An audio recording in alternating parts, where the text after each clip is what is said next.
ప్రస్తుతం కాంగ్రెస్ పార్టీ తెలంగాణలో అధికారాన్ని దక్కించుకుంది. ఇప్పుడు మరొక తెలుగు రాష్ట్రమైన ఆంధ్రప్రదేశ్ మీద తమ దృష్టిని కేంద్రీకరించబోతున్నట్టుగా తెలుస్తోంది. ఇప్పటికే వైసీపీ పార్టీ మీద వ్యతిరేకతను చూపించిన అక్కడి జనం ఎన్డీఏ కూటమికి పట్టం కట్టారు. కాబట్టి కాంగ్రెస్ పార్టీలోకి కొంతమంది కీలక నేతలను తీసుకుని వాళ్ళ ద్వారా ప్రతిపక్ష పార్టీగా ఉంటూ అధికార పార్టీని ధీటుగా ఎదుర్కొంటే తమ పార్టీకి భవిష్యత్తులో అక్కడ మంచి ఆదరణ దక్కే అవకాశం ఉందని కాంగ్రెస్ పార్టీ అధిష్టానం భావిస్తున్నట్టుగా తెలుస్తోంది.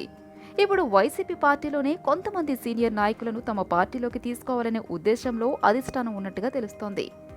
దానికోసమే వైసీపీలోని కీలక నేతలపైన కాంగ్రెస్ పార్టీ దృష్టి సారించినట్టుగా తెలుస్తోంది.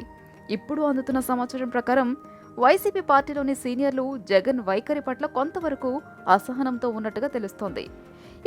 ఇదే సమయాన్ని క్యాష్ చేసుకోవాలనే ఉద్దేశంలో కాంగ్రెస్ పార్టీ కీలకమైన చర్యలను చేపట్టాలని చూస్తోంది.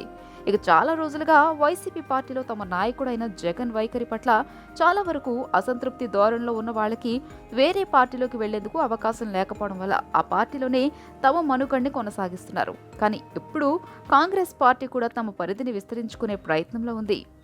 కాబట్టి మరోసారి కాంగ్రెస్ వైపు వాళ్ళు మొగ్గు చూపే అవకాశాలైతే ఉన్నాయి. గత ఎలక్షన్స్తో పోల్చుకుంటే ఇప్పుడు కాంగ్రెస్ పార్టీ కొంతవరకు తమ ఓటు శాతాన్ని పెంచుకోగలిగింది. కడప జిల్లాలోని 1,50,000 పైన ఓట్లను సాధించిన షర్మిల తన మార్క్ రాజకీయాన్నైతే చేసిందని చెప్పాలి.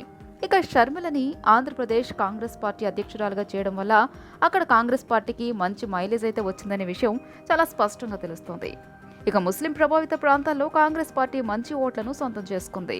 కడపలో కాంగ్రెస్ అభ్యర్థి ఏకంగా 25,000 ఓట్లను సొంతం చేసుకున్నారు.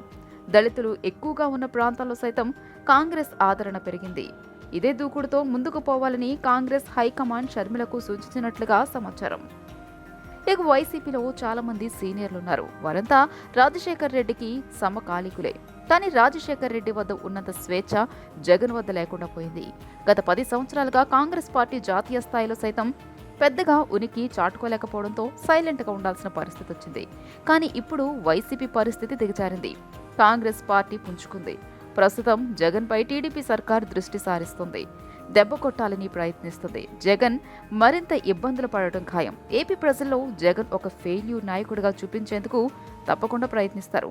ఇటువంటి పరిస్థితుల్లో చాలా మంది వైసీపీ నేతలు పూర్వాశ్రమం కాంగ్రెస్ పార్టీ వైపు వెళ్లడం ఖాయంగా తెలుస్తోంది.